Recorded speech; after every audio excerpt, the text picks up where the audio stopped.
Salut toi, qui que tu sois. Je m'appelle Manon et je suis la maman de 2 merveilleux enfants. Je ne sais pas toi, mais moi, quand j'ai appris que j'étais enceinte, je me suis posé un bon million de questions. Puis, plus les étapes de ma maternité s'enchaînaient, plus les questions s'accumulaient. J'ai eu la chance de tomber sur une communauté qui a su me répondre, me rassurer et surtout me montrer la diversité des situations, et c'est ça que je veux t'offrir aujourd'hui. De comment gère-t-on l'acquisition de la continence à comment être une mère dans une société patriarcale, en passant par l'arrivée d'un nouvel enfant dans la famille, l'entrée à l'école, la gestion des crises, laisse-moi t'inviter dans la diversité des parentalités. Parce que le savoir, c'est le pouvoir, mais aussi ce qui permet parfois de mieux traverser nos doutes et d'encore plus profiter de nos joies. Je te souhaite la bienvenue dans Première Couche. Avant de commencer, j'aimerais te parler de 2 choses importantes. Tu peux réagir à cet épisode avec tes remarques, commentaires ou questions via la plateforme SpeakPipe en enregistrant un ou plusieurs messages sur speakpipe.com/première couche, tout attaché. J'y répondrai dans des épisodes bonus. Aussi, j'ai besoin de toi. Pour que ce podcast continue de s'améliorer, viens me rejoindre sur Tipeee pour le soutenir financièrement et avoir accès à des contreparties exclusives. Allez, place à l'épisode. Eh bien non, ce n'est pas Manon. Ou plutôt, si. Cette fois, il s'agit de son histoire à elle. Je m'appelle Léna, et quand Manon a lancé son podcast il y a presque 2 ans, c'est avec moi qu'elle a voulu faire sa première interview. Alors quand elle s'est enfin décidée à raconter son histoire, c'est aussi à moi qu'elle a demandé de l'interviewer. Me voilà donc. Alors, comment Manon est-elle devenue mère ? Quel chemin l'y a mené, et qu'est-ce que ça a eu comme effet dans sa vie ? Comment sa maternité l'a progressivement amenée à devenir blogueuse, podcasteuse, doula et consultante en sommeil ? En fait, c'est qui la personne derrière le micro ? C'est ce qu'elle va nous dévoiler dans cet épisode qui clôture définitivement le format des récits de maternité. Bon, malheureusement, on a eu de gros soucis à l'enregistrement. Alors cet épisode sera à moitié un récit, à moitié une interview. Toutes nos excuses pour ça. On a fait tout ce qu'on a pu, mais le timing et la technologie ne nous ont pas permis de faire mieux. Bonne écoute. Eh ben, comme tu viens si bien de le dire, je m'appelle Manon. Je viens d'une petite bourgade entre Nantes et La Roche-sur-Yon, qui n'est pas en Vendée. Pardon à tous les Vendéens qui m'écoutent, mais ce n'est pas en Vendée. Je suis maman de 2 enfants, Nora et Isaac. Et je suis informaticienne dans la vie. Je suis aussi consultante sommeil. Je suis aussi doula. Je suis podcasteuse. Cette liste est très longue. Je sais que j'ai eu l'épiphanie de vouloir des enfants à 16 ans. En fait, j'étais avec un mec. C'était mon premier vrai amour qui lui voulait des enfants, mais genre à ce moment-là, quoi. Et bah non. Oui, grande idée. Évidemment non, mais ça m'a vraiment dit un jour, j'aurai des enfants. Je le sais. Enfin, je le sais. Non, je sais que je le veux. Ça fait un moment, ça fait un sacré moment que j'ai envie d'avoir des enfants, et que ça a toujours été un projet de vie, et je pensais pas que ça allait faire ça dans ma vie, mais ça a toujours été un projet de vie. Alors on s'est rencontrés, on avait 2015. J'avais quel âge en 2015 ? 22 ans. 93, 2015, ça fait 22 jusque-là. Alors, j'avais 21 ans du coup parce que je suis de fin d'année. On en a parlé très vite parce que le sujet est venu totalement par hasard au cours d'une conversation autour d'un verre avec des potes. Où à un moment, s'est posé la question de: «Qu'est-ce qui se passe si je tombe enceinte ?» Et lui a dit: «C'est pas grave». Ça faisait moins de 3 mois qu'on était ensemble. Je fais: «Ah OK, OK. Bon, bah, c'est bon à savoir». Mais bon, on va éviter quand même. 21 ans, je me trouvais encore jeune, même si, il y a plein de gens qui font des enfants à 21 ans, mais moi, en tout cas, je me trouvais trop jeune, et surtout, je vivais pas du tout la situation que je voulais avoir, pour avoir des enfants. J'étais encore en train de faire des études, on était, on venait juste de se mettre ensemble, quoi, donc c'était pas le moment, et on a commencé à en parler sérieusement, je saurais pas dire. Mais je sais qu'un jour, on a dit: «Bah, écoute, en septembre prochain, on s'y met». Alors, je reviens encore un petit peu avant le fait que je le rencontre. Je sors d'une relation de 3 ans qui s'est bien passée, mais voilà, rupture parce que c'est moi j'étais plus amoureuse. Je jouais à des jeux en ligne à ce moment-là et j'avais vraiment un gros ras-le-bol de ma vie. Il fallait que je change d'air, il fallait que je que je me découvre moi aussi. Enfin, j'avais besoin de changer d'air, quoi. Et je connaissais sur ce jeu en ligne, alors, si quelqu'un connaît, c'est Grepolis. Un mec avec qui j'ai bien accroché, on va dire, qui vient me voir, et du coup, je lui dis: «Viens, on se dit: "Viens, on emménage ensemble"». Oui, parce qu'on fait se passe ce qu'il se passe, hein, quand il vient, me voir et je lui dis: «Bah, écoute, moi j'ai besoin de changer d'air». Il me dit: «Bah, viens». Je dis: «OK». Je traverse la France pour lui, hein, littéralement, hein, je traverse la France pour lui et 3 mois après, il me largue. J'ai pansé mes plaies pendant 3 mois, chez ma tante qui était pas très loin et je suis revenue. Il me restait un pote dans ma ville natale qui m'a emmenée avec lui en disant: «Viens, je vais te présenter tout le monde», parce que c'est le genre de pote qui connaît tout le monde dans la ville, qui a 20 000 groupes de potes et donc voilà, on fait des soirées, tout ça, je rencontre des gens et je vois un mec, mais que je capte pas forcément, qui passe de temps en temps, qui est pas dans le groupe, qui navigue entre les groupes. Au bout de quelques temps, ça commence il y a un petit bout de temps quand même avant qu'on se rencontre vraiment, vraiment, tu vois? On avait un QG dans un bar, on était toujours dans le même bar et un lundi, après le boulot, je bossais je faisais des ménages à ce moment-là, donc je finissais assez tôt généralement. Je commençais tôt aussi. Heu, je vais, passer mon après-midi dans ce bar-là et il y a ce mec-là et d'autres gens et là, on a bien parlé. On s'est grave dragués, mais en mode, on n'avait pas l'impression de se draguer, mais tout le monde était en mode, «Bon, c'est quand qu'ils finissent ensemble, ces 2 là». On s'est vus tous les jours de la semaine jusqu'au samedi et toute la semaine, j'ai envoyé des messages à mon pote en me disant: «Tu crois qu'il m'aime bien? Tu crois qu'il y a moyen? Tu crois qu'il m'a remarqué?» Évidemment, et lui, il disait je crois et il me semble de mémoire qu'il lui disait la même chose. Donc à un moment donné, ils en ont eu marre et le samedi soir, on fait la fermeture du bar, 4 heures du mat. Ils nous ont pas jeté les bras dans les bras l'un de l'autre, mais presque. Il me raccompagne. Vu que mes potes, sont des modèles de subtilité, à un moment donné, on se sépare quand pour aller vers chez ma grand-mère, chez qui je logeais ce soir-là et ils nous disent: «Bonne baise!» Voilà, la subtilité et donc on arrive, vers 4 heures du mat sous le porche, de chez ma grand-mère et il repart à 5 heures du mat. On a passé 1 heure à s'embrasser et c'était parti. C'était le 5 avril 2015 et cette date est gravée dans mon alliance. Ah et moi je tombe très vite amoureuse. Je tombe très, très vite amoureuse et très profondément amoureuse. Ça a bien tenu cette passion puisque 8 ans après, nous en sommes toujours là. Nous sommes toujours ensemble avec 2 enfants en plus et plein d'autres choses. Donc voilà, pour la rencontre. On a parti en voyage de noces, on a fait une super cérémonie laïque qui était trop bien. On emménage dans notre appart, c'est ça aussi, on avait acheté un appartement en surplomb.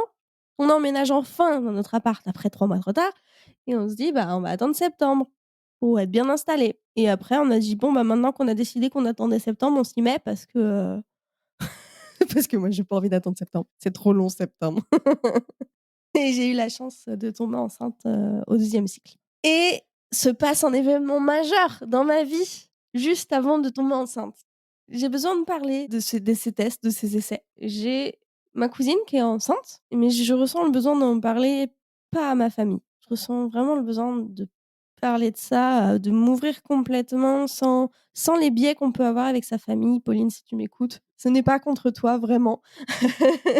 Donc comme je fais souvent, très souvent et comme c'est toujours une habitude, je me tourne vers internet. Parce que je me suis toujours tournée vers internet quand j'avais besoin de quelque chose. Comme je dis souvent à ma mère: «Google est ton ami». Oui.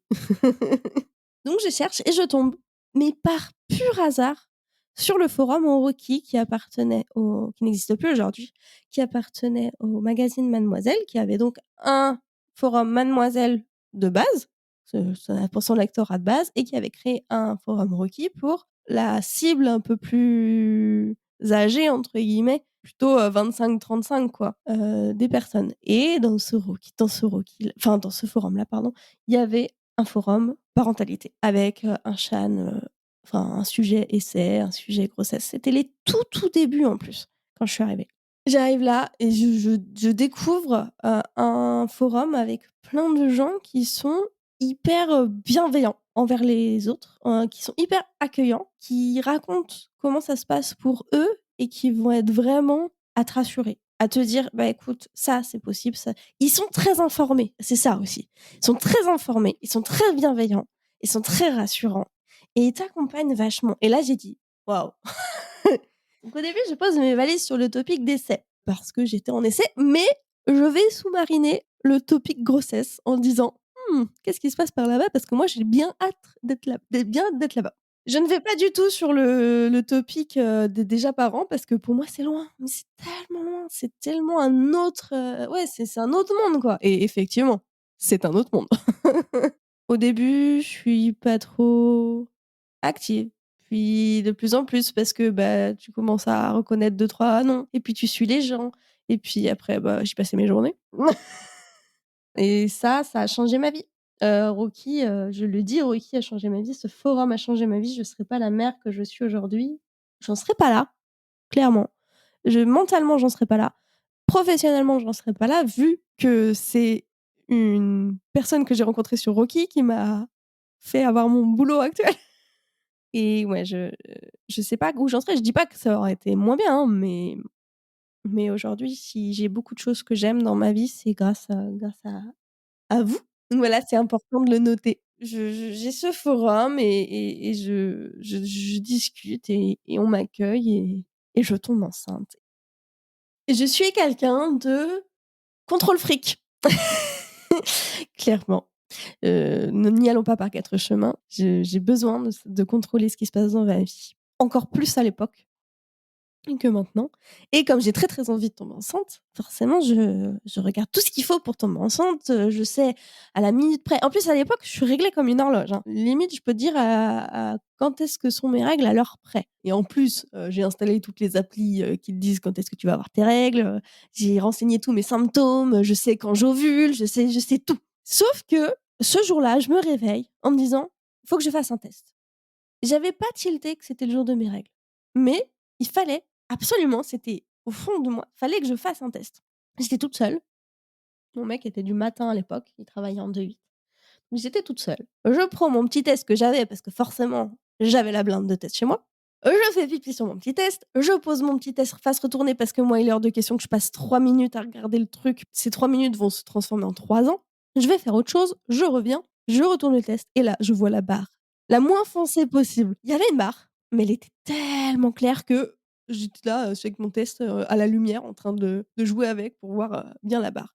Donc j'ai dit: «Il faut que je prenne en photo pour montrer aux copines pour savoir si pour savoir si c'est, si c'est bien positif», tu vois? Alors que je savais qu'un test positif, s'il est positif, il est positif. La barre, elle a beau être claire, si elle est là, il est positif. Après, est-ce que ça va tenir? C'est autre chose, mais je prends en photo et là, ça se voit pas sur la photo. Alors je poste une photo d'un test avec une barre qui se voit pas, mais je pense que mes copines, elles sont tellement vous êtes tellement géniales que vous me dites: «Mais oui, oui, moi je la vois la barre». Non, mais elle était invisible la barre en photo. Donc du coup, les copines du forum, pardon, ont été les premières à savoir que j'étais enceinte avant même mon mari, le pauvre. Mais il le sait. Du coup, je file, au labo. Je m'en fous de pas avoir de prescription. Je sais qu'un test, sanguin, ça coûte, 25 balles ou 20 balles, je sais plus. Je peux me le permettre, je m'en fous, j'y vais. C'est le premier truc que tu fais, j'y vais. Et je commence à chercher sur internet comment est-ce que je peux annoncer ça de manière, marrante à mon chéri. Et je trouve, une lettre que j'ai pas beaucoup modifiée, donc qui est facilement trouvable sur internet, qui provient d'un inconnu qui, écrit à un monsieur pour dire qu'il va se faire expulser dans 9 mois et qu'il a besoin d'un endroit où vivre et qu'il va peut-être faire un petit peu de bruit, qu'il va peut-être beaucoup pleurer, qu'il va peut-être, mettre un petit peu le bazar, mais qu'il va donner beaucoup d'amour et la lettre, se déroule comme ça, c'est vraiment une pleine page et à la fin, c'est marqué: «Et peut-être même que je pourrais vous appeler papa». Et j'ai trouvé ça trop mignon. J'ai trouvé ça tellement mignon que j'ai dit: «OK, c'est ça, je veux ça moi». Donc j'imprime le truc et je le mets dans une enveloppe et là, j'attends. Je passe la journée à attendre mes résultats sanguins. Mon mari revient du travail, je n'ai pas mes résultats. Donc je ne dis rien. C'était horrible! Je check mon téléphone, je suis tellement à fond sur mon téléphone, j'ai pas dû lui parler beaucoup à ce moment-là. Je suis à fond sur le forum parce qu'il faut que je décharge, quoi, et je reçois le mail avec les résultats et là, mon cœur s'arrête. Je sais pas, i heureusement, ils me regardaient pas parce que j'ai dû faire, une tête, j'ai dû devenir blanche, tu vois? Et mon cœur s'arrête, j'ai un trou dans la poitrine, je vais voir les résultats et c'était bon, j'étais enceinte. Et là, je fais: «Vouh!» toute seule, je verrouille tout parce qu'il est juste à côté de moi et moi je veux pas lui annoncer, il faut pas qu'il voie, je veux pas lui annoncer comme ça. Je verrouille tout et alors mais ça bat à 1000 à l'heure dans ma poitrine, enfin, je suis dans un état d'excitation, de stress, de bouleversement, enfin quand tu apprends que tu es enceinte, quoi. Et je peux rien dire.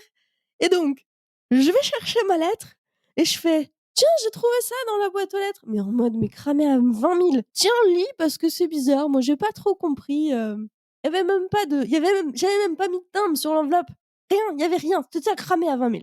Mais c'est pas grave, il a rien vu. Il m'a dit: «Oh, c'est bizarre, tiens, donne». Il lit une première fois, il me fait: «Bah, je comprends pas, on va avoir un chat», et il relit et là, je le vois, ses yeux qui s'éclairent, son visage s'éclaire, il a les larmes qui montent comme moi là maintenant.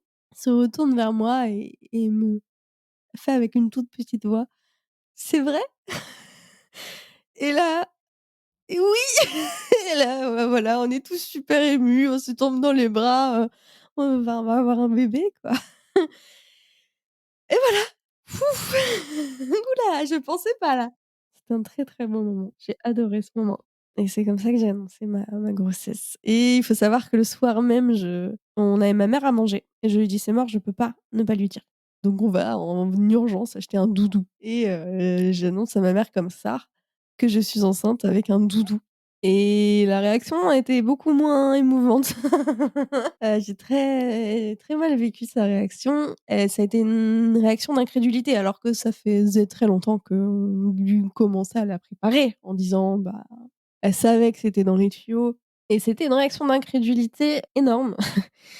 Sachant que, et c'est très puéril de ma part, mais tant pis, je l'assume, quelques mois plus tôt, donc ma cousine, avait annoncé sa grossesse et ma mère avait pleuré d'émotion et là, j'avais juste, de l'incrédulité, de la surprise, genre: «Je m'en remets pas, je vais devenir grand-mère», quoi. C'était pas ce que j'attendais.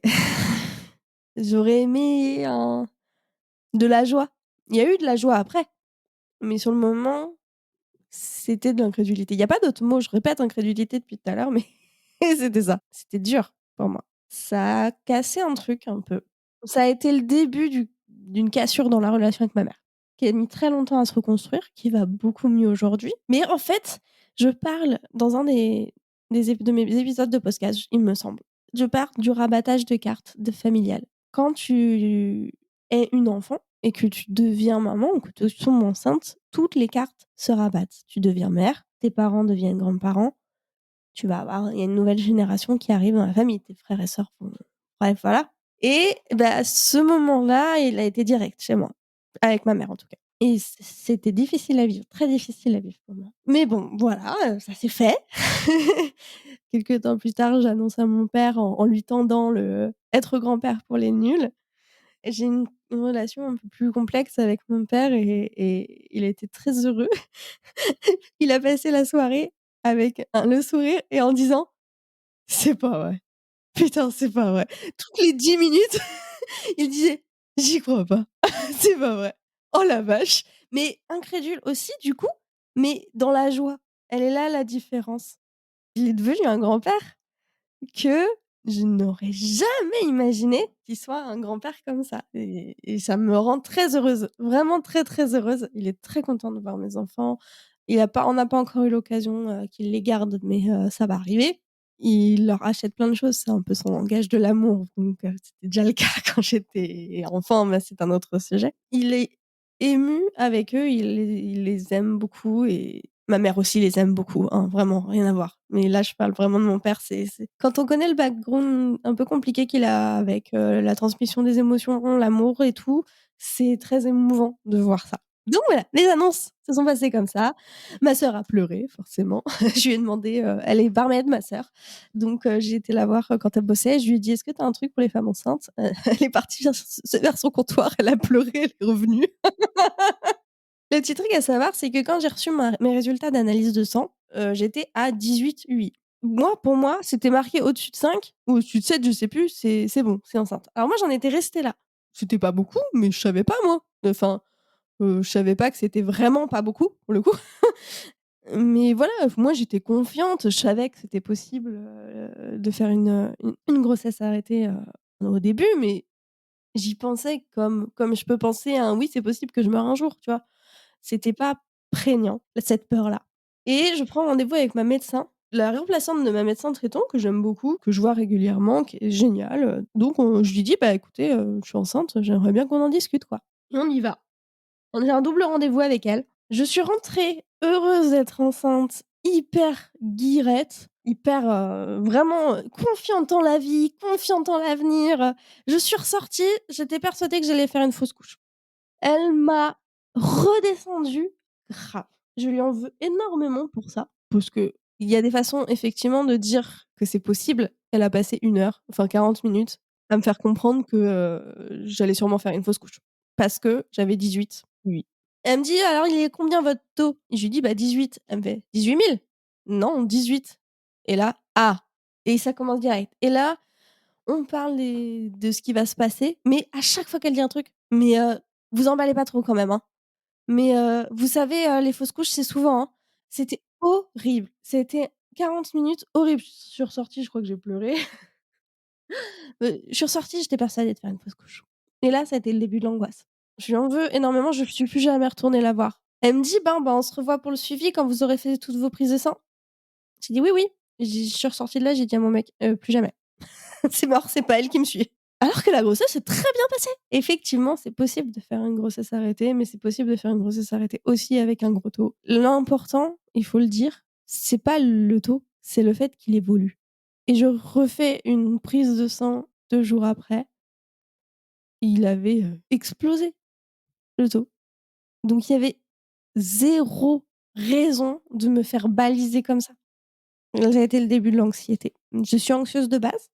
J'étais hyper bien avant ça. J'avais pas peur. J'étais enceinte, j'allais avoir un bébé. C'était incroyable. Mon corps était en train de fabriquer un bébé. J'étais enceinte, qu'est-ce qui pouvait m'arriver? J'étais enceinte. Et après je suis ressortie, c'était: «Je vais faire une fausse couche, je vais perdre mon bébé, je vais perdre mon bébé. Faut que je fasse attention à ce que je mange, faut que je fasse attention à ce que je bois, faut que je fasse attention à ce que je touche, faut que je fasse attention à ce que je respire, faut que je fasse attention à qui me touche». Tout, je passais tout au crible, tout. C'était horrible pour tout le monde. Pour moi, hein, la première. Je passais ma vie à me laver les mains. Par contre, paradoxalement, j'ai pas réussi à arrêter de fumer. Je fumais la cigarette électronique, je stressais énormément et j'ai passé toute ma grossesse à stresser alors que tout s'est très bien passé. J'étais hyper fatiguée, mais c'est le seul symptôme que j'ai eu. J'étais arrêtée les 4 premiers mois de ma grossesse à cause de la fatigue et aussi parce que ça se passait pas très bien au boulot. J'ai repris 3 mois et je me suis barrée dès que j'ai pu, enfin, j'ai pris le congé pato, enfin voilà, la grossesse, y a rien à dire, tout s'est hyper bien passé. Ah, c'est les premiers mois, c'était affreux, affreux, affreux, affreux. Je faisais des nuits de 14 heures et je faisais des siestes la journée. Heureusement que j'avais pas d'autres enfants, la vache.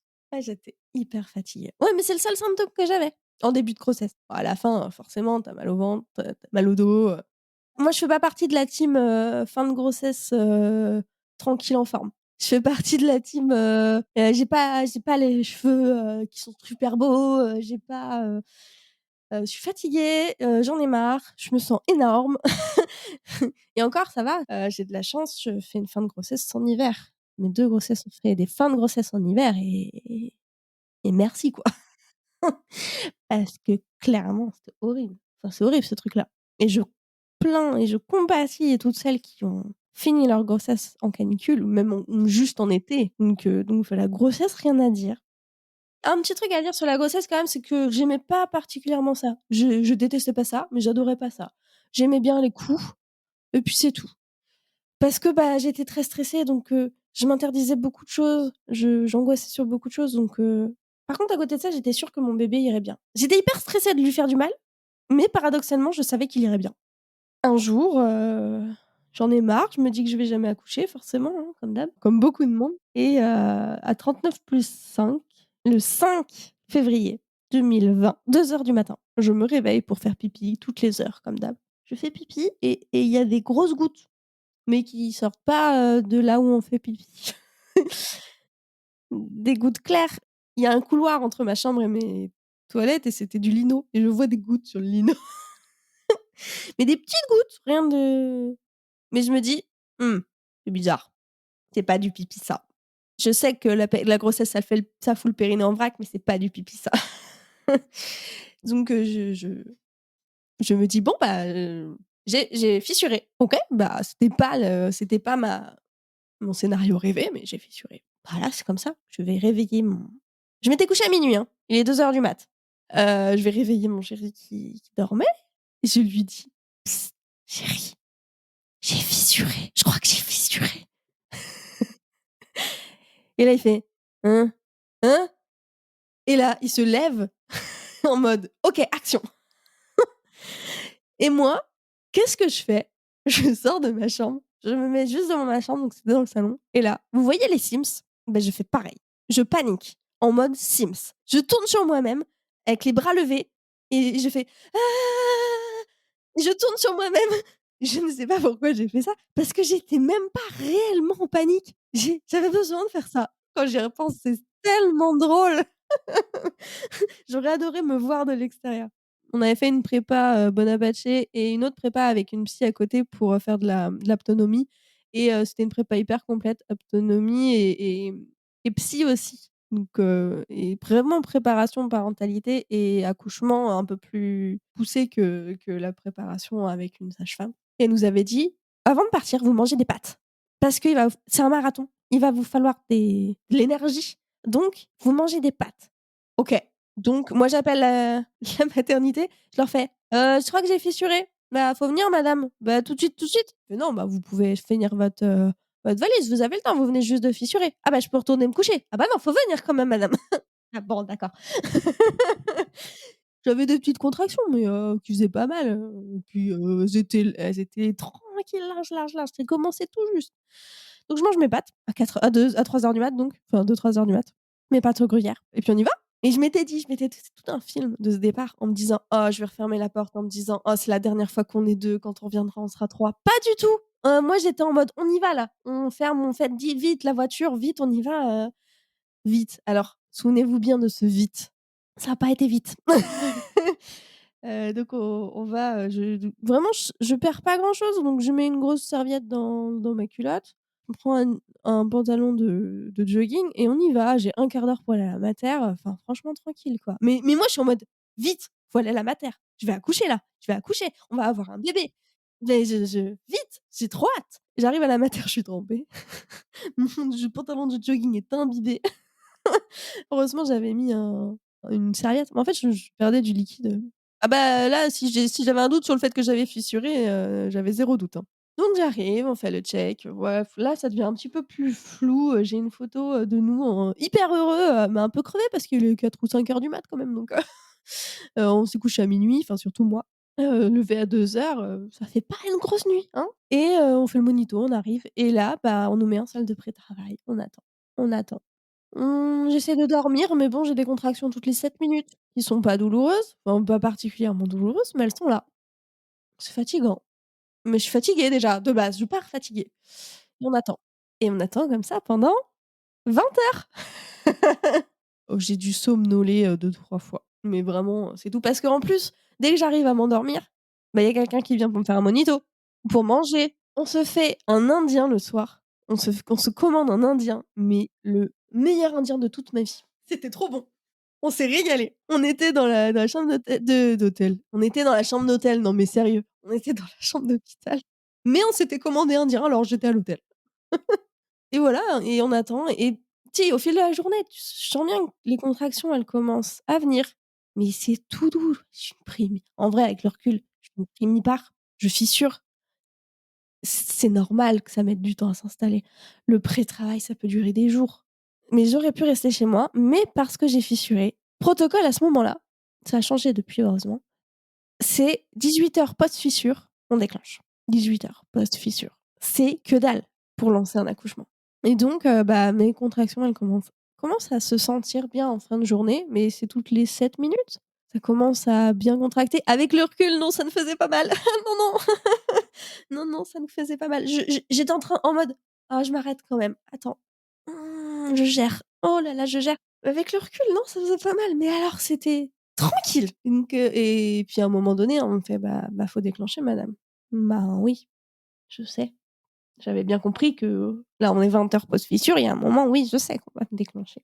Il y a 3 choix: le tampon de Propess, le ballonnet, ça c'est les trucs, standards et les comprimés. Moi, il faut savoir que j'ai été victime de violences sexuelles, j'ai souffert de vaginisme, pendant un moment et donc les trucs intrusifs, c'est un peu compliqué pour moi. Donc le tampon, ça va être compliqué, le ballonnet, ça va être compliqué. J'explique ça à la sage-femme qui me dit: «Attendez, je vais voir avec le chef de service, enfin le la personne qui est responsable, quoi». Et elle me dit: «Écoutez, vous êtes bien tombés, c'est le bon chef de service. Là, j'ai une solution à vous proposer, c'est des comprimés à prendre toutes les 2 heures et c'est à par voie orale et ça fait des contractions de plus en plus, fortes. Alors, j'ai le choix entre une méthode invasive qui je sais fait super mal d'un coup et des petits comprimés à prendre par la bouche toutes les 2 heures et qui va faire que j'ai des contractions petit à petit. Je me demande qu'est-ce que je vais choisir?» Et j'ai évidemment pris les comprimés. Petite anecdote très drôle que moi ça me fait beaucoup rire. L'hôpital, c'était le CHU de Nantes, j'ai accouché au CHU de Nantes.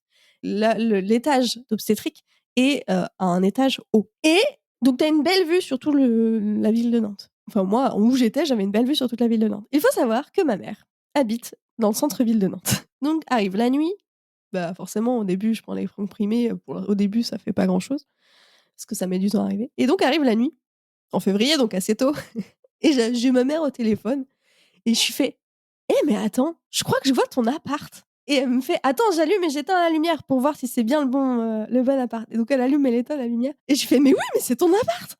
Et du coup, on se retrouve à faire jour, nuit, à faire des appels de phare. On était mortes de rire. Donc moi, je suis en train d'accoucher et je vois ma mère qui me fait des appels de phare à l'autre bout de la ville. C'était trop drôle. Non, elle me voyait pas. Ça devait être trop confondu dans d'autres trucs, mais moi, je la voyais, j'en garde un très, très bon souvenir de ce moment-là. Aussi, parce que c'est les derniers moments où ça va dans cet accouchement et voilà, je prends les comprimés toutes les 2 heures et j'attends que ça commence à faire effet, puis ça commence à faire effet. Donc là, je sens qu'il faut que je gère. Donc je remets un petit peu le contexte quand même. J'ai dormi 2 heures. Ça fait 20h, 22h que j'ai des contractions. Pas énorme certes, mais toutes les 7-10 minutes. Donc ça fait beaucoup de contractions. C'est crevant. Je suis déjà crevée.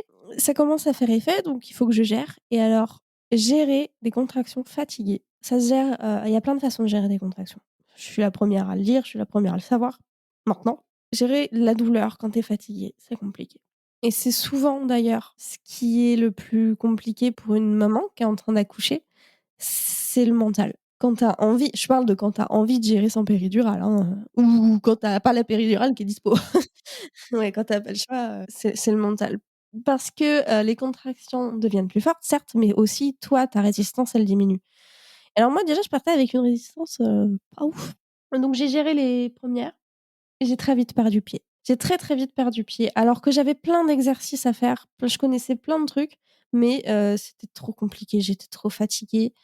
Je voulais essayer sans péridurale. Après, je me mettais pas la pression. Je savais que, j'irais le plus loin possible et que voilà, je le prendrais, mais je voulais essayer sans et sachant que, la péridurale, toutes celles qui l'ont eu ou qui ont voulu l'avoir le savent, tu peux pas la, poser hors, exception, avec avant une certaine dilatation, tu évites parce que ça ralentit trop le travail avant. Hors exception, évidemment, toujours, hein, toujours en parentalité, c'est toujours hors exception. Et je suis péniblement arrivée à 3, mais très péniblement. Je pense qu'elle m'a dit 3. Je pense qu'elle m'a dit que j'étais à 3 pour me faire plaisir. Et non, pas pour me faire plaisir, mais en fait, j'ai fini allongée, sur le brancard à pleurer et à les supplier de me donner la péridurale. Mais vraiment, je pleurais et je disais pas: «Je veux arrêter d'avoir mal», je disais: «Je veux dormir». Je m'en foutais d'avoir mal, je voulais dormir. J'étais tellement fatiguée. C'était au-delà de tout ce que j'avais jamais vécu. Elles me disent: «Bon, c'est bon, on est à 3, on y va». Je pense elles ont vraiment mis le dès qu'elles ont pu, elles m'ont emmenée, quoi. Heureusement, l'anesthésiste arrive très, très vite et il faut que je m'assoie pour la mettre la péridurale, il faut s'asseoir, faut faire le dos rond, faut plus bouger et ben là, je mon cerveau a dit à mon corps: «Tu calmes les contractions parce que là, il faut la péri». Je te jure, les contractions, elles se sont hyper calmées, je ne sais pas pourquoi. Mon mari a pu rester, ça c'était super chouette. Mais du coup, la pause de la péri, ça a été nickel, quoi. Sauf qu'il m'injecte le produit et là, je sens. Je sens le tu sens le liquide. Je sens que le liquide va très bien à gauche, mais pas ouf à droite. Je le sens, il est là, mais pas ouf. Sauf que je suis tellement fatiguée que je m'endors. Dès que la péri commence à faire effet, je m'endors. Je dors, 3-4 heures, 4-5 heures.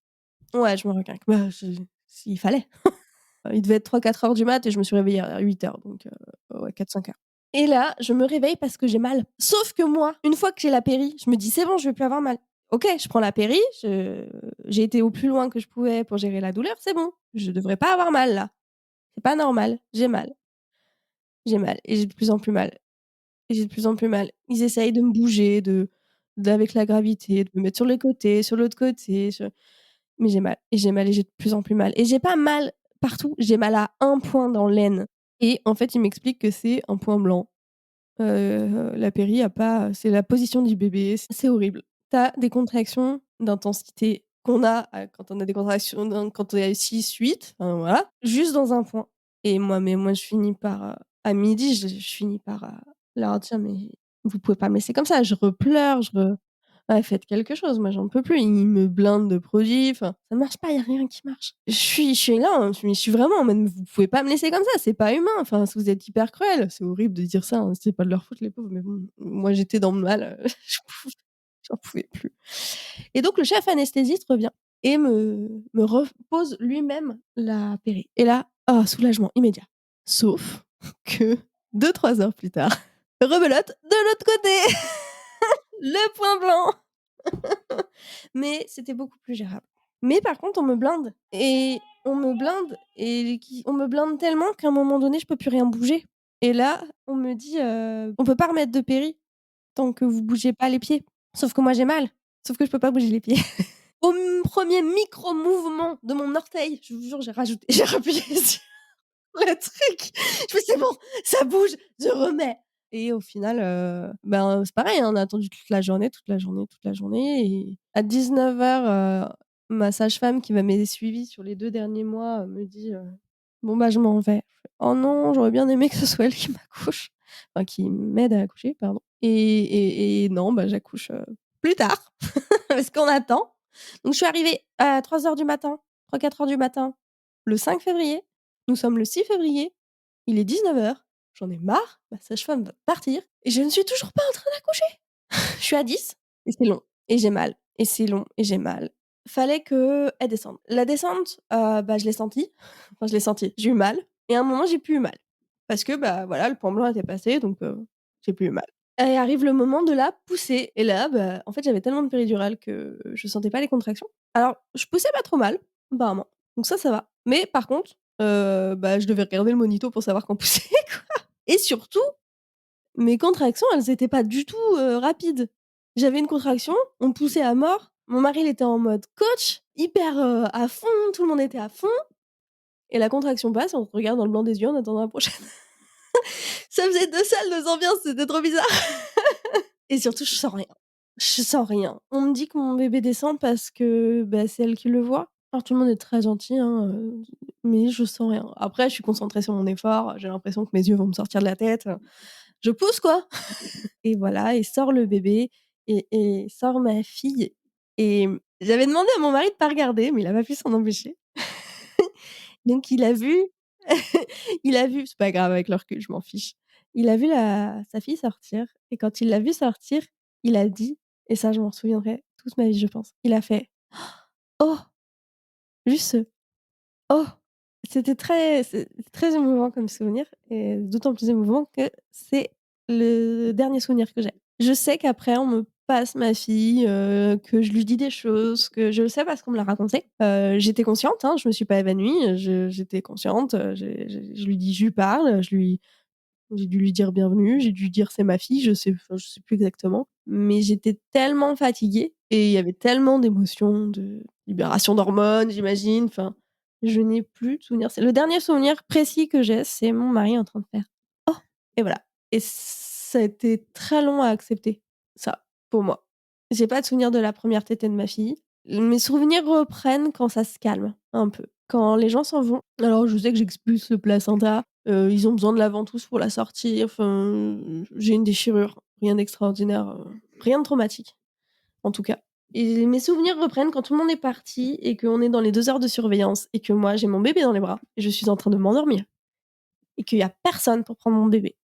Il y a mon mari la prend un petit peu, mais c'est pareil, lui il est crevé.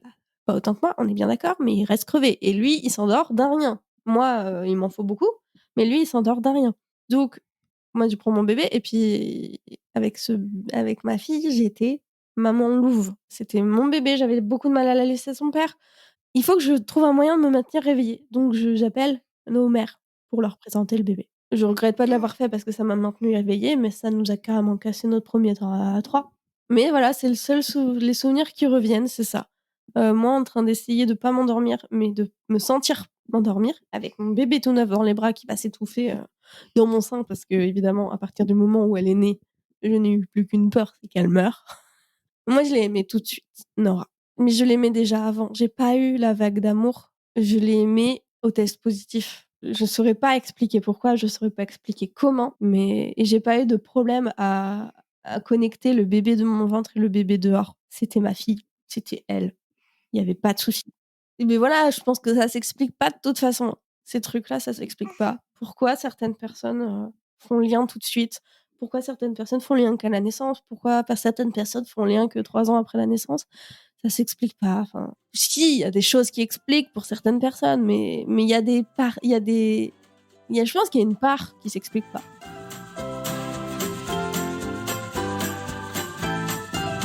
Je te propose qu'on avance et que tu me parles un petit peu de l'année qui a suivi la naissance de Nora. Oui, il y a beaucoup de choses à dire. Je vais essayer de dresser un peu le tableau.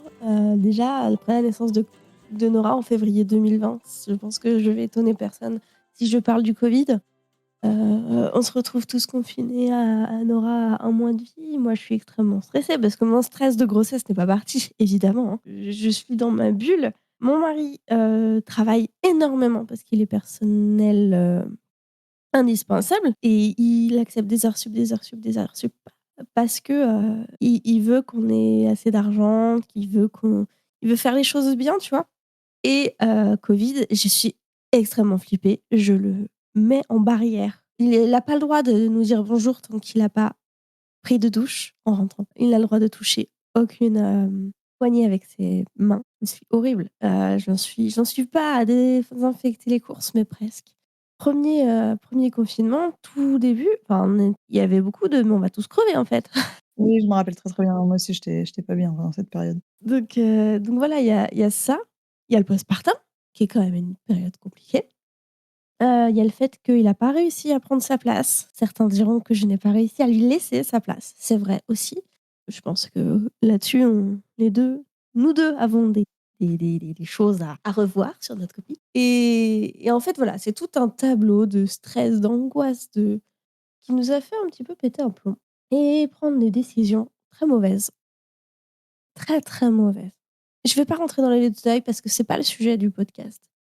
Et que j'ai pas envie d'exposer ça non plus à l'entièreté, de la terre entière, même si je sais que l'entièreté de la terre entière ne n'écoute pas le podcast, mais voilà. On s'est retrouvés dans une situation 1 an après, 1 an, 18 mois après la naissance de Nora et jusqu'à, c'est plus de 18 mois où, on est passés au bord du divorce plusieurs fois. On a même passé 2 jours séparés, je crois, enfin séparés dans la même, dans la même maison, mais, Ouais, c'était vraiment une période où vous étiez plus connectés et où vraiment tu as craint pour ton couple. ouais, j'ai craint pour mon couple, je crains pour ma famille, j'ai craint pour moi. J'étais très, très, très mal, très en colère tout le temps. J'étais très en colère, en même temps, il se passait plein de choses géniales qu'on avait initiées, je changeais de boulot, j'avais un super boulot, je commençais un super boulot. On était en train de faire construire la maison. On avait beaucoup de sujets de stress. Une maison qu'on avait entre les 2 qui était horrible, qui lui faisait faire et qui nous faisait faire des trajets horribles. Enfin, le contexte était horrible, notre mental était horrible. Ça m'a beaucoup terni de 12 à la deuxième année de Nora, en fait. Ça m'a énormément, terni la deuxième année de Nora. Comment vous en êtes venus à la question du deuxième enfant? Parce que je sais que c'est aussi un gros sujet et qui est lié, en fait, à ce que vous avez traversé. Oui et non. Alors, le fait que ce soit un gros sujet, c'est lié à ce qu'on a traversé, oui. Mais la question du deuxième enfant, c'était pas un gros sujet à la base. Moi, j'en voulais 3 à la base, depuis toujours. Lui, enfant unique, il l'a très mal vécu et en voulait absolument 2. Quand Nora est née, je me suis fait un petit, truc de mais maintenant je me rends compte que c'est l'effet première année de, bah, j'en veux qu'un finalement, c'est très bien, et je lui dis que, bah, finalement 1 c'est peut-être bien et il me dit: «Mais non, non, non, moi j'en veux». Au début, il me dit: «Oui, oui» et puis après il me dit: «Non, mais non, moi j'en veux 2. J'ai trop souffert d'être enfant unique, je peux pas refaire ça avec mes enfants, quoi». Alors que son histoire est très particulière, mais voilà. Donc il me convainc d'en faire 2, de rester sur 2. Donc voilà, et sauf que se passe ce qu'il se passe, évidemment, et lui, du jour au lendemain me dit: «Mais moi par contre j'en veux pas de 2e». Et moi sauf que j'en étais pas du tout là. Tu étais projetée sur un deuxième. Énormément projeté et au final cette période de «j'en veux qu'un», elle a été très courte par rapport à mon envie de fratrie depuis que j'ai 16 ans, quoi, et c'est la douche froide. Alors déjà il me dit, en plus c'était horrible. Il me dit, «D'accord, on reste ensemble mais j'en veux qu'un». Alors déjà, je venais de «sauver mon couple» entre guillemets, quoi. Avec une espèce d'épée de Damoclès, de choix, impossibles, c'est moi mais un seul enfant, quoi.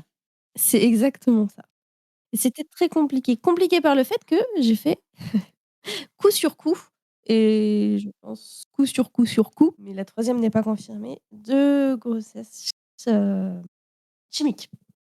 Les grossesses biochimiques, elles sont arrivées avant que vous ayez décidé de faire un deuxième. Oui. Alors moi, je faisais pas en sorte d'être hyper vigilant sur la contraception. Je vais lui faire un bébé dans le dos non plus, hein, mais j'ai fait, 3 gros 2 enfin, officiellement 2 grossesses biochimiques. C'est-à-dire, un test de grossesse, positif, et ben, les règles qui arrivent, donc si j'avais pas fait de test de grossesse précoce, je ne l'aurais jamais su, et c'est pas considéré comme une fausse couche parce que, la grossesse n'a jamais été confirmée, c'est encore un peu compliqué le sujet en fait. Mais bon, je crois que ça le restera toujours un petit peu, et voilà, et ça a pas aidé, dans cette année-là, et ouais, c'était une année très, très, très, très noire, et 2021, si tu comptes bien, ça fait la création du podcast. J'ai créé mon compte Instagram après la naissance de ma fille. J'avais besoin de rendre ce qu'on m'avait donné sur le forum. C'était important pour moi, ça m'avait tellement aidée que je me suis dit: «Mais c'est pas possible de garder ça pour moi, il faut que je fasse quelque chose pour faire en sorte que d'autres mères aient accès à ça». Pas forcément du coup exactement comme moi j'ai eu, mais je peux pas faire moi comme moi j'ai eu. Donc je vais faire ce que je peux pour donner de l'info, pour donner de la déculpabilisation. Je l'ai beaucoup mis en pause et je l'ai repris justement suite à toute cette histoire, et donc je reprends, je fais un petit post qui avec une tête horrible qui fait que je perce, mais qui me fait gagner, une petite base d'abonnés, et en discutant avec mes abonnés, je crée le podcast parce que toujours dans cette, ce besoin de rendre ce qu'on m'a donné, de permettre à d'autres mamans d'avoir ce que j'ai eu. Parce que pendant ma grossesse, pendant la première année de Nora, pendant les 2 premières années de Nora, et donc pendant tout ce qui s'est passé aussi, ça m'a sauvée. Ça m'a sauvé ma santé mentale, même si, bon, j'en suis ressortie sous antidépresseurs, hein, mais voilà. Il y a un moment où on sauve ce qu'on peut sauver, et ça m'a permis aussi de me reconstruire. Mais à ce moment-là, quand je l'ai créé, j'étais vraiment en mode: «Ça m'a sauvée». Ça me sauve encore aujourd'hui, c'est ma bouée, je dirais pas ma raison de me lever le matin. Ma raison de me lever le matin, c'était Nora. Il y avait qu'elle qui comptait à ce moment-là. Et voilà comment j'ai créé le podcast, pourquoi j'ai créé le podcast surtout. Comment ton mari a-t-il fait pour, revirer sur une envie de deuxième? On a déménagé, la maison a fini de se reconstruire. Ça change tout, un environnement de vie bien, mine de rien. On était dans une maison horrible, vraiment horrible, avec un environnement nul. On se faisait chier là-bas, on n'avait rien à faire là-bas et on arrive dans une maison neuve, créée par nous, créée pour nous, dans une ville trop cool, à 2 pas de plein de choses et ça change tout. Ça change absolument tout. Lui, il était à 20 minutes de son boulot, alors que quand on a emménagé, il était à 45 minutes de son précédent boulot. La nounou, elle était à 2 pas, on avait tout à 2 pas, on peut tout faire à pied ici, quasiment. Enfin, moi, je suis en pleine phase de reconstruction et je finis par lui dire: «Écoute, OK, maintenant, la crise est passée. Moi, j'ai eu besoin aussi je me suis beaucoup interrogée sur ce que je voulais moi, parce que j'avais passé 1 an à essayer de me battre pour mon couple, me battre pour ma famille, en me laissant totalement, glisser en dessous. Mais je m'écoutais pas du tout et en fait, quand la crise est passée, je me suis dit: «Mais merde, je veux quoi moi? Est-ce que cette vie, elle me convient?» Donc je me suis beaucoup posé de questions et j'ai fini par lui dire: «Écoute, c'est simple, j'aime notre vie, je t'aime, mais j'ai besoin d'un deuxième enfant plus que je ne t'aime. J'avais besoin de me séparer de Nora, de me défusionner de Nora. J'avais besoin d'une autre, expérience de maternité, de une en sachant tout ce que je sais après la première. D'ailleurs, ça se ressent avec Isaac, c'est pas tout à fait la même maman. Du tout, ah non, je suis pas du tout la même maman. Dans les bons et les mauvais côtés d'ailleurs. Mais bon, c'est un autre sujet. Enfin, on en reparle peut-être un petit peu plus tard. Et oui, en fait, pour plein de raisons, je voulais un deuxième enfant parce que on en revient à pourquoi on veut des enfants. C'est tout un monde, ça peut paraître très égoïste, hein, de ce que je dis, mais j'avais besoin d'un deuxième enfant. Je me voyais pas avec un seul enfant dans ma vie et j'aime profondément mon mari. Ce projet de vie-là était plus important que mon couple. Donc j'ai fini par lui dire. Je lui ai donné une deadline, je lui ai dit, je lui ai donné quoi, 4 mois? Je lui ai donné le temps de réfléchir et je lui ai dit: «Écoute, en mars, tu me dis, soit on fait un deuxième enfant, soit on arrête». Mais avec toute la bienveillance du monde, hein, mais j'en étais là dans mes réflexions. On déménage, on arrive dans cette super maison qui est vraiment géniale.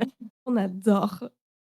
Je le dis encore de 1 an et demi après, on l'adore et le 1er mars, laisse tomber, moi je suis là, j'arrive et: «Tu as décidé?» Et en plus, c'est dur pour moi de lui demander ça parce que je me suis reconstruite, je suis sous antidépresseurs. Ça va beaucoup mieux, je on retrouve une complicité et moi je reviens et je vais remettre ça en jeu. C'est difficile pour moi, mais je pouvais plus attendre. J'avais besoin, qu'ils me disent et j'avais pas envie de me réinvestir si c'était pour s'arrêter 1 mois après, quoi. Et il me dit cette phrase qui est très drôle aujourd'hui, vu comment ça se passe aujourd'hui. Il me dit: «Écoute, il sera pas aussi attendu que Nora, mais je veux bien faire un deuxième enfant avec toi». J'ai trouvé sa formulation très chouette parce qu'il est resté honnête. Il a pas dit: «J'en veux pas, mais j'en fais un pour toi». Il a été honnête en disant: «Écoute, je suis pas transcendé par l'envie, mais ça me fait quand même envie d'en faire un autre avec toi». Ça me suffisait. Ça m'a touchée particulièrement qu'il soit honnête et qu'il me le dise. Vraiment ce qu'il ressentait parce que, bah, entre autres, il y a eu beaucoup de mensonges entre nous.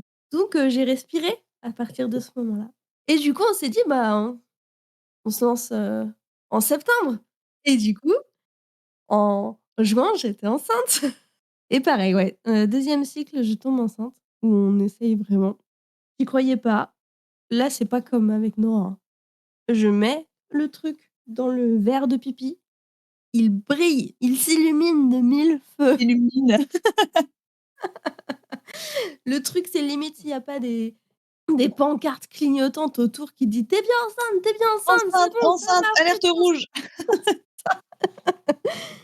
et donc je suis très, très heureuse. Je lui annonce en lui faisant un petit carnet, au tout début de quand on était ensemble. On avait un petit carnet où on notait des bêtises dessus. On faisait des listes de listes, des listes de surnoms pourris, des listes de secrets qui sont pas des secrets, des trucs, mignons, un peu niais, tu vois? Et donc je lui ai racheté un petit carnet et je lui ai écrit, quelques petits trucs que je garderai pour moi. Et à la fin, je lui ai mis la photo du test. Et il était content. Il y a pas eu la même émotion que pour Nora, mais voilà, ça m'a pas après, c'est un autre enfant, on était différents, ça nous a beaucoup changé aussi en tant que couple et en tant que personne, cette année-là. Donc je m'attendais pas à revivre exactement ce qu'on avait vécu pour Nora. Et il était content et c'est ce qui m'importait. Et voilà, grossesse, bah, pareil, hein, sans histoire. Celle-là, j'ai adoré. Ah, tu l'as savouré? Ouais, je l'ai savourée. Je pense que le fait d'avoir cru que je l'aurais pas, m'a fait que j'ai adoré chaque minute non, peut-être pas quand même, parce qu'il y avait des moments vraiment relous, mais de cette grossesse. J'étais encore une fois hyper fatiguée, mais bon, il y avait Nora, je ne pouvais pas dormir, 14 heures par nuit et faire des siestes. Ah ouais, la deuxième grossesse avec un bambin, c'est pas le même délire. Ouais! J'ai un bambin que maman en plus, hein, donc Ah ouais, c'est vrai, oui. le que maman explosait pendant la grossesse. Mais sinon, à part ça, il y avait rien à en dire, sauf que dans la famille, on ne faisait que des filles. Le seul garçon alors du côté de ma mère, le seul garçon de ma cousinade est arrivé en même temps qu'une fille. C'est un sont 2 jumeaux. Voilà et donc quand j'ai su que j'attendais un garçon, Tu voulais un garçon ou tu voulais une deuxième fille? Tu t'en fichais? je m'en fichais, ouais, totalement. Là, je voulais un enfant. Tu voulais ton 2e enfant? Je voulais un deuxième enfant, j'en avais rien à faire. Je disais: «Une fille, je connais, voilà, mais c'est tout, quoi». Quand il m'a annoncé garçon, ça m'a fait beaucoup, beaucoup, beaucoup d'émotions. Je m'attendais pas du tout à cette réaction et j'étais très, très heureuse pour plein de raisons. Déjà parce que je reproduisais aucun schéma familiaux. Ça, c'est une super raison et que j'allais découvrir plein de choses, plein de nouvelles choses, et aussi sociétalement, parce que tu connais ma passion sociétale et je suis toujours, maintenant qu'il a 6 mois, je suis toujours très heureuse d'avoir un petit garçon. Alors, si tu veux bien, on va parler de la naissance d'Isaac, qui n'est tout à fait la même que la naissance de Nora et en même temps qui a des similitudes. Qui en même temps, quand je disais: «Ça a rien à voir avec Noah», c'est très drôle. Ouais, c'est assez intéressant, tu vas nous raconter parce que je trouve qu'elle est c'est assez fascinant cette Oui, naissance. je suis d'accord. Donc entre-temps, je suis tombée enceinte, donc quand je suis enceinte, je change de vie. La première fois, j'ai changé de boulot. Là, j'ai fait des formations pour devenir doula, j'ai fait des formations pour devenir consultante de sommeil. Je suis blindée en termes de maternité, d'infos, je suis blindée. Donc ma prépa à l'accouchement, je me la fais moi-même. Mais tu avais choisi un accouchement sans péridurale cette fois, il me semble? Oui, encore. J'avais dit, cette fois, je sais ce qui a merdé la première fois, donc je vais y arriver cette fois. Pas de raison, quoi. Je suis bien plus équipée, je connais bien plus de choses, en fait, tu oublies tout. Vache, je spoil un peu, mais tu oublies un 5 mars, 4 heures du matin, je me réveille, je vais aux toilettes pour faire mes pipis de nuit, je ressors, ça coule. J'ai fissuré et là, je panique. J'ai dit: «Non, non, hors de question. Je veux pas que ça recommence». C'était ma pire crainte. D'avoir le même accouchement, c'était ma pire crainte et la vie est bien faite, je trouve, parfois, pas toujours, mais parfois, parce que j'ai eu le même accouchement que pour Nora, mais 10 fois meilleur. Tu as une version améliorée de l'accouchement de Nora. Une version qui se passe bien, des mêmes événements. Donc j'ai fissuré, je suis arrivée à la mater et là on me dit: «Vous êtes là parce qu'il y a les risques d'infection, mais on laisse 24 à 48 heures pour vous laisser le temps de se lancer». Pour la version longue, de mon accouchement, je vous laisse, venir sur Instagram. Je vais tout raconter en post quand c'était encore bien frais dans ma mémoire. Je fissure, on va à la mater, là on a 40 minutes de route, c'est pas la même. Ma mère vient, parce qu'il est 4 heures du mat, donc ma mère se réveille, vient chercher ma fille, enfin non, vient garder ma fille que je ne réveille pas et qui se réveille le lendemain avec sa grand-mère et sans ses parents. Ouh là, qu'est-ce qui s'est passé? Et bah, on rebelote, on attend à la mater, sauf qu'on n'attend pas fébrilement de savoir si ça va se déclencher. Là, on attend, on essaye des trucs, on va marcher, je fais du ballon, je danse, on était vraiment concentrés sur déclencher l'accouchement naturellement et pas sur: «Bordel, il reste que tant de temps avant qu'on me déclenche, il reste que tant de temps, il reste que Tu tant de arrivais temps». à te couper de ça. Totalement.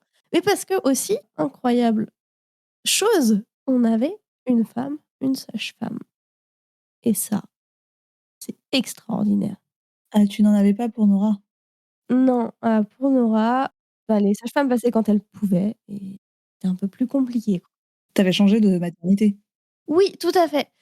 J'étais au CHD, pardon, de La Roche-sur-Yon que je ne peux recommander, meilleure mater. Bon, j'en ai que 2 pour tester, mais quand même.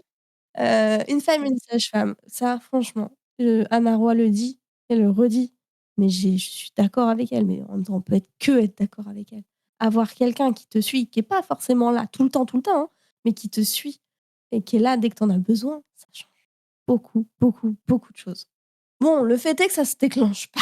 Donc on arrive, le 6, j'ai déjà pleuré 4 fois parce que j'allais jamais accoucher et là, une copine, sort la révélation: «Tu as essayé le tire-lait?»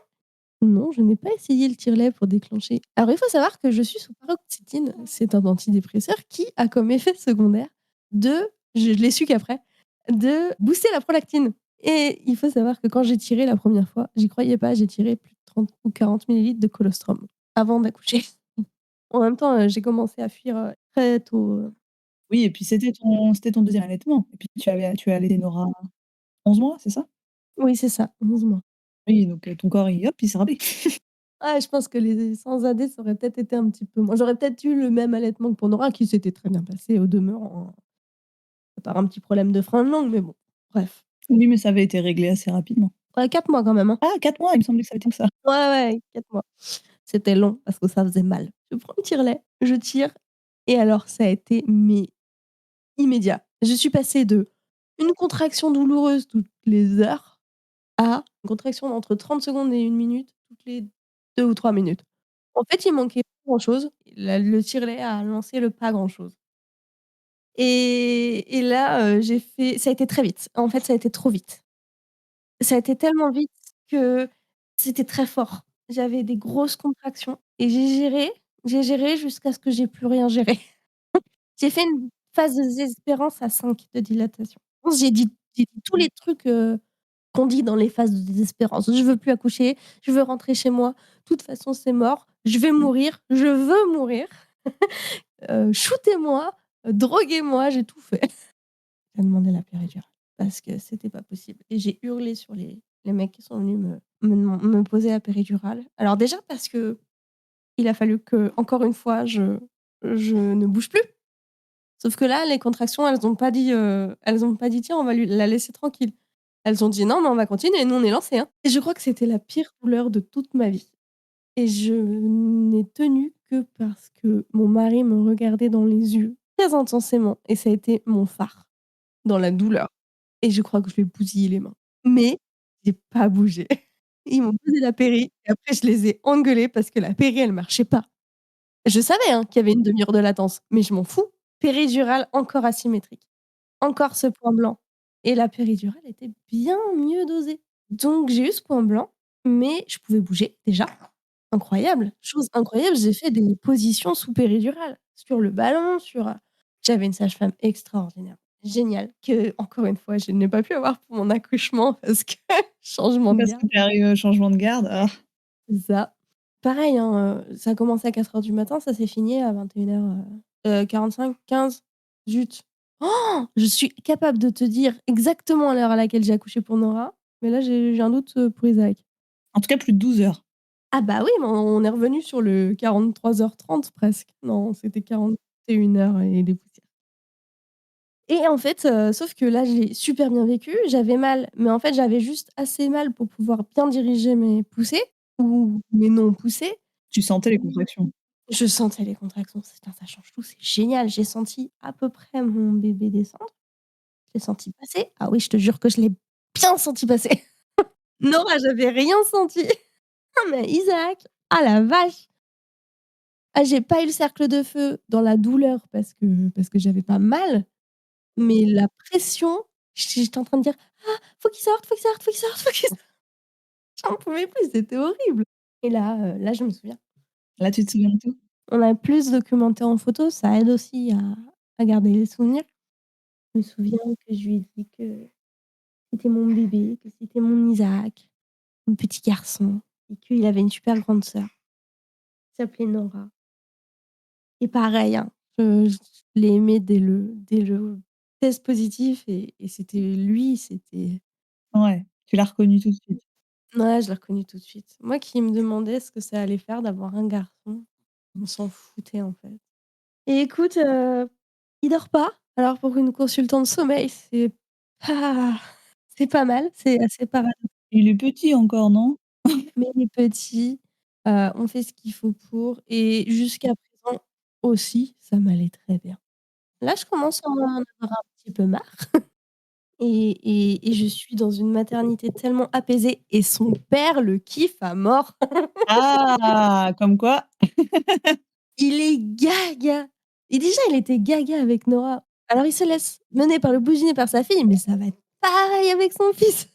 J'adore les voir, j'adore, voir leur relation s'installer et puis aussi parce que ça va mieux moi, aussi je lui laisse plus de place et puis, bah, j'ai pas le choix, il y a Nora aussi et puis il fait beaucoup mieux, puis mon antidépresseur s'est révélé être aussi le traitement qu'on prend en cas d'anxiété généralisée et sans avoir de diagnostic, je pense que c'est assez d évident que j'en souffre.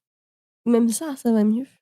J'ai pas les doses que je devrais avoir, je pense, donc il y a encore à améliorer, mais même ça, ça va mieux et ma vie est géniale. Du coup, tu dirais que par rapport à la toi d'avant Nora, d'avant ta première grossesse et la toi de maintenant, qu'est-ce qui a changé? La maternité, ça m'a transformée, ça m'a révélée à moi-même. J'étais quelqu'un d'assez effacé. J'étais spectatrice de ma vie. Je me laissais faire. Je savais pas ce que j'allais faire dans ma vie. Je me laissais porter, sans jamais trop m'assumer, sans jamais trop aussi vouloir ce que je voulais, savoir ce que je voulais plutôt et quand je savais, j'osais pas le dire et la maternité, mes 2 enfants m'ont permis de, bah, déjà de les défendre, d'avoir envie de les défendre. Il y a un feu qui est venu m'animer, qui m'a politisée, qui m'a féministisée. Et surtout, moi, je me suis révélée à moi-même. J'ai appris à m'écouter, j'ai appris à faire ce dont j'avais envie, ce qui est bizarre, hein, parce que la maternité, on a plus tendance à s'oublier et je l'ai beaucoup fait au début. J'ai aussi appris à oser beaucoup plus. Les formations que j'ai faites, jamais je les aurais faites avant. Oui, c'est vrai que tu as pris confiance en tes capacités, j'ai l'impression. Oui, j'ai moins peur de l'échec. J'ai moins peur du rejet parce que j'ai plus confiance en moi. Et parce que pour moi, mes enfants m'ont amené ça.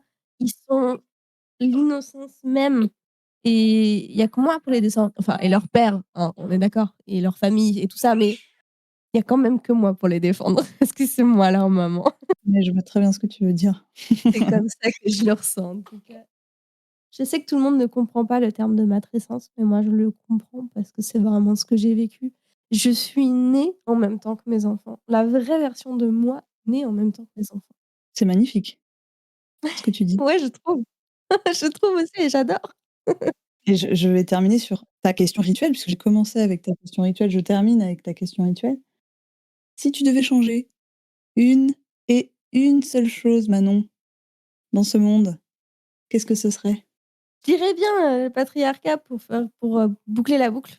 Vu que tu ne savais pas au premier épisode, choisir entre le patriarcat et le capitalisme. Mais je suis désolée, je ne bouclerai pas la boucle.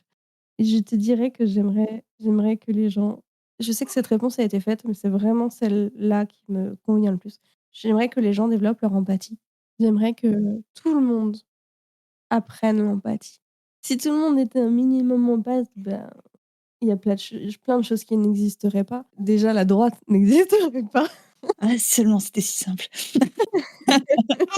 Non, mais on est bien d'accord, mais la faculté de se mettre à la place des gens, c'est ce qui manque à ce monde et il y a trop peu de gens qui l'ont, malheureusement, alors que c'est censé être, inné chez nous, hein, mais en même temps, de l'œuf ou de la poule, je ne sais pas, mais la société a beaucoup fait pour étouffer l'empathie qu'on pouvait développer quand on est Oui, c'est ce que j'étais en train de me dire. Je pense qu'il y a aussi ce que la société attend des gens actuellement qui étouffe l'empathie naturelle.